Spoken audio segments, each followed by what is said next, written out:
Hello, and welcome back to another edition of Carrie's Gardening Channel. Today is May the 9th, 2018, and I wanted to show you one of our little gem rhododendrons here blooming.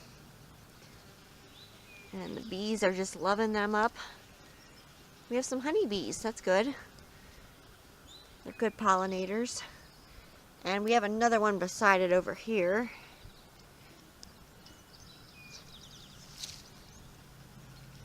And I just wanted to show you this. This is blooming. And I really like these. You know, they only bloom one time a year. But they do have a very different texture to the leaves, if you can see here. It's really different, and they grow different. So it adds a different element to your design. Now I have one over in my flower bed, which the deer have really munched the thing down, so I don't know if that one's going to come back or not. It's trying to. We did feed it. We gave it some holly tone, which I'll put a link down in the description for that, because that's what we feed our little gems with. It is an organic plant food.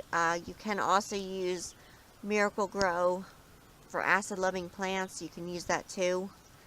And I'll put a link down in the description for that as well. If you choose to go that way, that's completely your choice. If you want to feed them organic, or if you want to feed them the other way. But I just wanted to show you this here. So if you like my video, please like, comment, subscribe. If you have any questions, you can leave them below and I'll try and answer them for you. Please don't forget to hit that little notification button. I'll try to put a new video on. Thank yous for watching, and I hope you have a nice day. Bye.